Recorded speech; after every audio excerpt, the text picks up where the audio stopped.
Bate-papo. Estamos recebendo aqui nesta manhã de quarta-feira, dia 12 de março, o palestrante do Reload Cindy Lojas, que nesse ano chega à sua 10ª edição e será no dia 25 de março. Ronan Mairesse, escritor, mentor, consultor e palestrante. Tudo bem, Ronan? Como é que vai? Bom dia. Bom dia a todos os ouvintes da Rádio Independente. É um prazer estar aqui em Lajeado, conversando sobre esse evento que é um evento muito esperado no ano, né? E um evento que todo palestrante gosta de participar, porque eu fiquei sabendo que são quase 400 pessoas ontem, eu não esperava tanto, né? E estou bem feliz, na expectativa de chegar logo dia 25. Ronan, conta um pouquinho pra gente da tua trajetória, porque alguns dos nossos ouvintes agora vão lembrar de um movimento de palestra, talvez como colegas nossos lembraram aqui. Já teve fã fazendo foto, né? Lá na época da escola. Outros vão lembrar do teu trabalho intimamente ligado com o esporte. Conta um pouquinho pra gente. O trabalho com o esporte, Aline, eu sempre digo que a gente não recebe muita coisa, né? Agora, material esportivo eu tenho bastante, né? CBF até hoje não me pagou, mas eu tenho uniforme. Eu tenho uniforme da CBF que tu não encontra na Paquetá, né? Para vender, né? É só quem teve lá, né? Então, Qual é o trabalho que tu fez lá, Ronan? Eu trabalhei, eu tive 3 participações com a CBF, né? Diretamente com as comissões técnicas, né? E não foi um trabalho alinhado, vamos dizer assim, com a diretoria da CBF, né? Porque o futebol ele é muito QI, quem indica. Se você é amigo da comissão técnica, você consegue entrar muito bem, né? Então, o primeiro trabalho foi em 2016, eu fui convocado para trabalhar com a seleção sub-20 feminina, na preparação mental delas para a Copa do Mundo em Papua Nova Guiné. Foi um trabalho bastante interessante, trabalhei na Granja Comari e ensinei para elas preparação mental. O objetivo naquele ano era chegar até as quartas de finais, chegamos até as quartas de finais, então, daquela competição. Aí, logo depois, eu fiz um trabalho de consultoria sobre liderança para a comissão técnica também da feminina, porque a seleção ela tinha um problema, porque na liderança feminina o que acontece, né? Diferente da masculina, onde você tem um líder e quando chega outro líder, esses 2 líderes brigam, mas um fica submisso ao outro, na feminina não existe isso. Na feminina existem núcleos, e um núcleo briga com o outro, né? Então, quando eu fui campeão brasileiro, por exemplo, com a Ferroviária, junto com a Tatiele Silva, né? A primeira mulher campeã do mundo, a primeira coisa que a gente fez, campeã brasileira, desculpa, a primeira coisa que a gente fez na Ferroviária foi identificar quem eram as líderes. Então, se você controla as líderes, você controla o grupo inteiro. E naquela situação com a seleção, eu orientei a Marta, né, que eles chegassem na Marta e exigissem que a Marta fosse a líder do grupo, porque ela era a única capaz de controlar as outras. Então, tem um dedo meu ali, vamos dizer, de maneira até indireta, na liderança da Marta de 2017, 2018 para cá, né? Porque ela assumiu essa posição, porque ela era a única pessoa que as outras respeitavam. E, por final, eu tive um trabalho de consultoria com a seleção sub-17 masculina, com o técnico e comissão técnica, e nós fomos campeões do mundo em 2019, né? Da modalidade. Então, foi os 3 momentos assim que eu trabalhei com a seleção e aí ganhei os meus uniformes, né? Tenho lá as minhas camisetas que não tem na Paquetá para vender, só quem foi, né? Então, esse é o trabalho que eu faço com o esporte, né?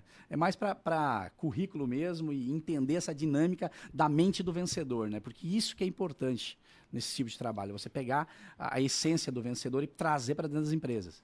Essa essência, essa mente do vencedor que você fala do esporte se aplica lá para o vendedor dentro da organização também. Sem dúvida, Aline.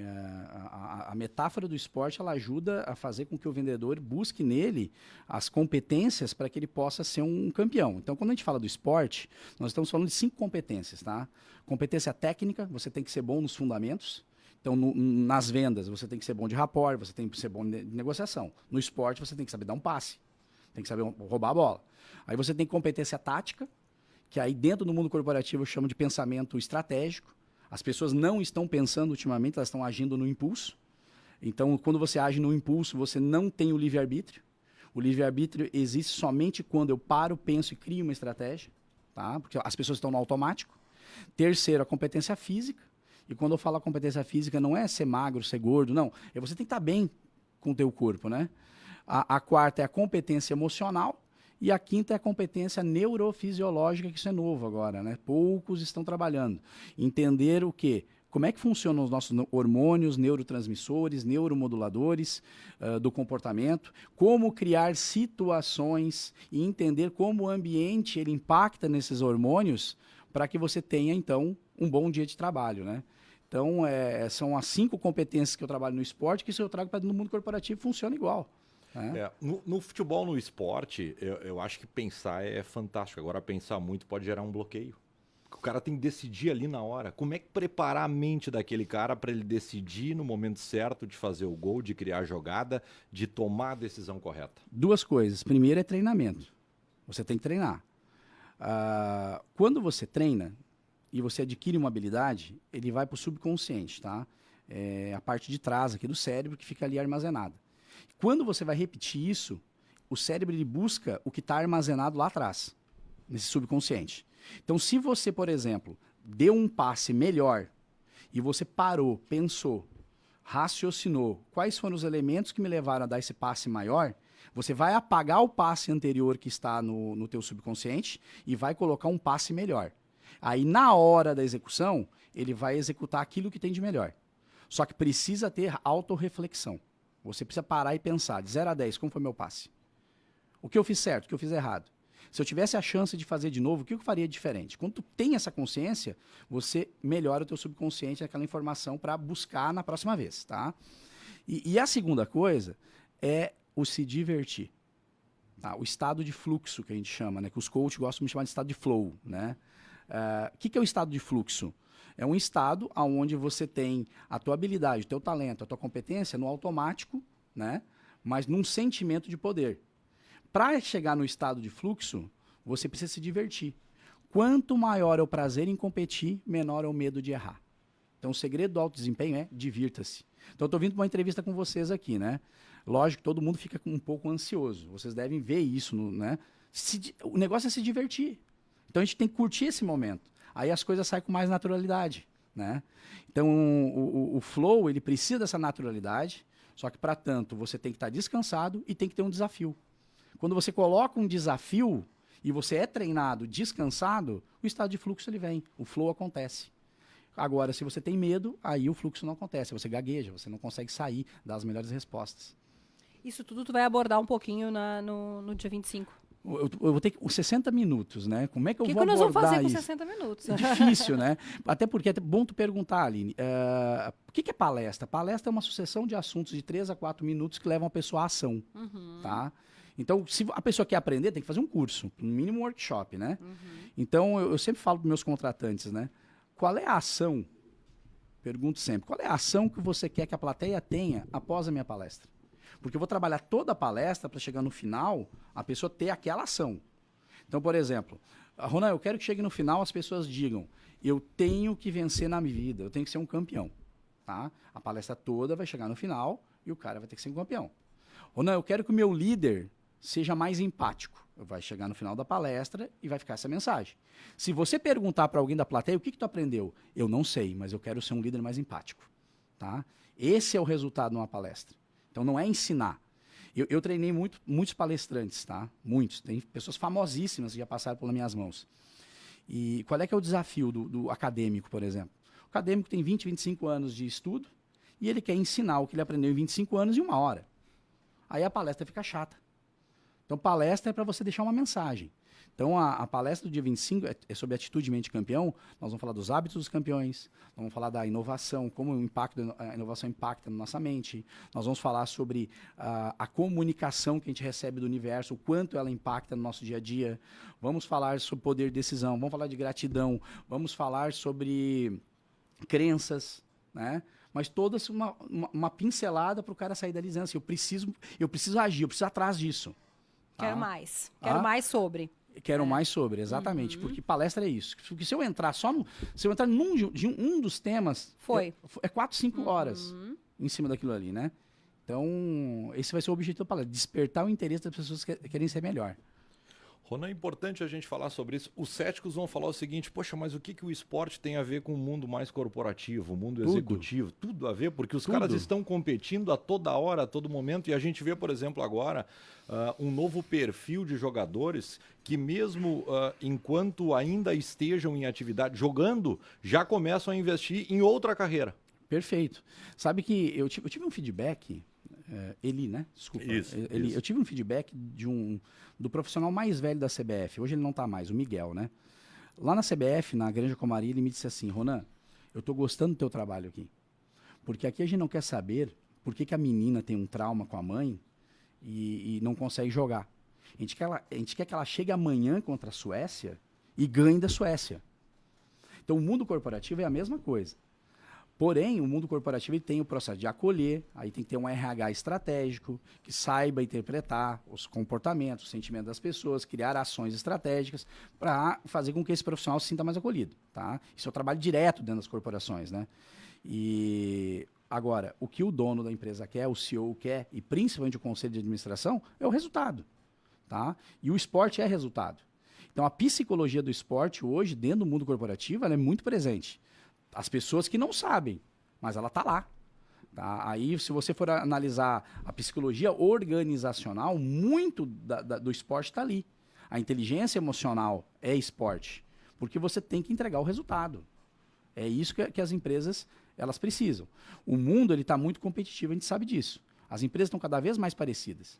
Então, o grande diferencial competitivo hoje do mercado é a qualidade das pessoas. Tá? E Ronan, pensando nessas pessoas, na pessoa que vai estar lá te ouvindo, que é o vendedor, que é o liderado, e na tua expertise, qual tem sido o nosso grande desafio desse liderado, dessa mente de campeão, desse acordar todo dia para vender? Qual tem sido? É a rede social que, ao invés de nos ajudar, está nos fazendo comparar, e daí, ao invés de ter o desafio de vencer o outro, disputar com o outro, eu estou travando, porque o medo acaba me travando, né? O medo de perder, eu não vou. Qual tem sido esse grande desafio, pensando agora, falando até para o liderado, para o vendedor? Hoje, o maior responsável ali pela infelicidade humana são as distrações.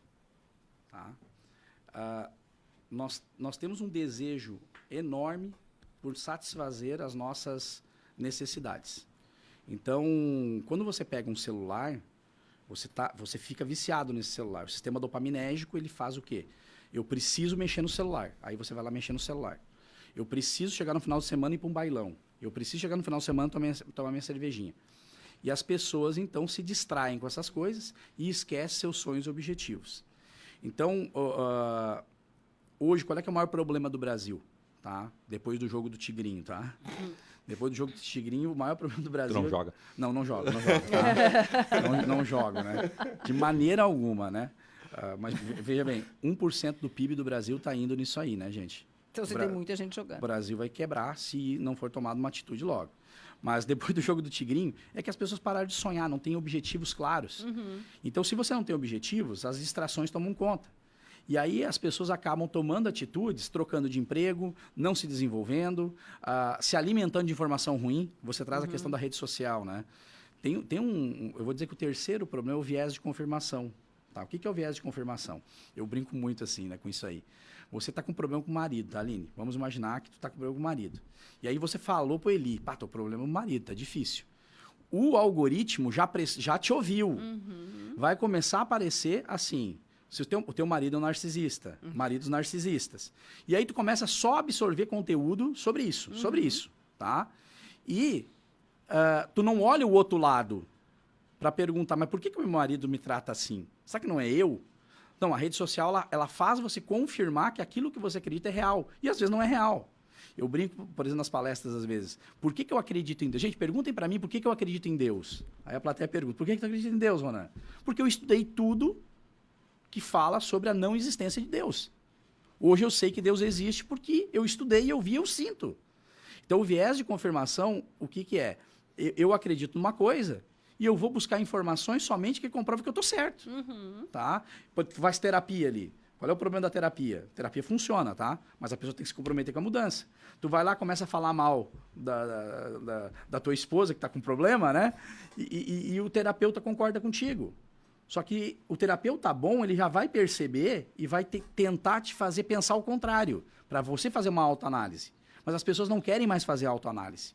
Elas querem, o ego delas quer que elas estejam certas. E esse é o maior problema. Aí acontece tudo o que está acontecendo. Ninguém muda. E num mundo dinâmico, veloz e incerto, onde a mudança ela é real, ela é algo que está todo dia aí postado, a gente acaba, então, não mudando, ficando do jeito que está, e a infelicidade toma conta.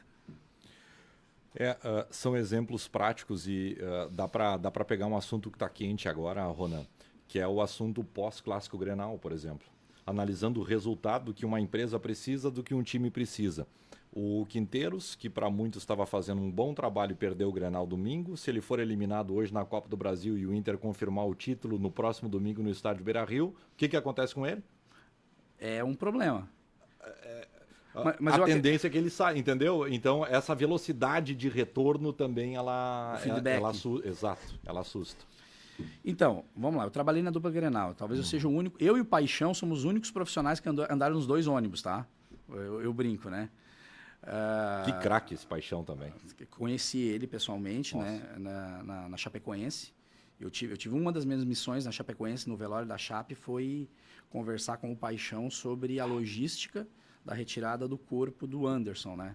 E eu tive o prazer de conhecer o Paixão na essência, e é um cara fantástico. Tá? Até hoje, todos os anos, ele me manda mensagem agradecendo, enfim, né? Mas, sobre isso, né? Eu trabalho nos 2 clubes. O que falta? Eu brinco assim, eu sou colorado e eu trabalho muito mais no Grêmio do que no Inter. Tá? O Grêmio me chama todos os anos para fazer algum tipo de trabalho. Tá? E eu sou apaixonado pelo Grêmio. Eu não torço contra o Grêmio. Quando tem Grenal, se matem. Tá? E o Inter é um time nojento, tá? Porque a gente não sabe se ele vai ser campeão do mundo ou rebaixado para a 2ª divisão no final do ano. Tá? Tu não sabe o Inter. Por quê? Falta cultura organizacional. Então, o que é cultura organizacional? Os comportamentos, os hábitos, os valores, a visão, né? Então, tu chega no Inter, a entrevista é assim, ó. Bom, eu vou acabar, nunca mais vou pro Inter agora, tá? Mas eu também não tô nem aí, tá? Não tô nem aí, tá? Não ganho quase nada trabalhando com esporte, né? Já trabalhei, já tirei minha foto, já andei no ônibus, então tá ótimo, né? Já tive concentrado. Mas tu é colorado? Sou colorado, colorado. Infelizmente, sou colorado, né? Eu pego meu pai, toda vez que eu vejo meu pai, tu me deu amor, tu me cuidou, tu me criou, mas, cara, não dá, né? É um sofrimento. Mas time a gente não muda, Ronan, não muda, não tem como, não muda. A gente sofre até o final, né? Enfim, o Inter, você chega na entrevista e é assim, ó, tu é gremista ou colorado? Sou colorado, então pode trabalhar com a gente. No Grêmio é assim a pergunta. Não importa o clube que você torça, eu quero saber se tu acredita nos valores de formação de atleta do Grêmio. É outro mundo, gente. Lógico que só o problema que o Grêmio tem é a divisão, né? Você tem o desenvolvimento organizacional, que é fantástico, é igual uma empresa que nem a Fruc, é igual uma empresa como a Florestal, só que dentro do vestiário é outra empresa. Tanto que a gente viu tudo que aconteceu com o Renato, enfim, né? Aí falta o quê? Postura de líder, do CEO, do presidente, para dizer, não, vem cá, meu amigo, aqui nós queremos resultado, né? Mas é isso que acontece no Inter e no Grêmio, né? Mas é um clube, para mim, um clube mais legal que eu trabalhei até hoje. Trabalhei em Flamengo, trabalhei em Santos, Avaí, o que mais que eu trabalhei? Em vários, né? O Grêmio é o melhor, em termos de organização estrutural, né? Desenvolvimento organizacional. Ronan, alegria te receber aqui para contar um pouquinho, dar um spoiler aí do que vai acontecer lá no dia 25 e nos encontramos lá. Perfeito, vai ser ótimo. Isso é ótimo. Ainda mais que eu estou mais pro Lajeado agora, pois né? Pois é. Eu gostaria que o senhor soubesse que nós vamos te chamar mais vezes também. Perfeito. Aproveitar as tuas vindas por aqui, é sempre uma aula, uma oportunidade incrível de te ouvir. Com certeza, legal. Muita gente ficou a fim de te assistir e ouvir a tua palestra no Reload Cindy Lojas. 25 de março? 25 de março. Agradecer o Cindy Lojas, né? E o pessoal do Sebrae, né? Que me chamou para fazer esse evento. Sebrae, nosso parceiro aqui do Panorama também.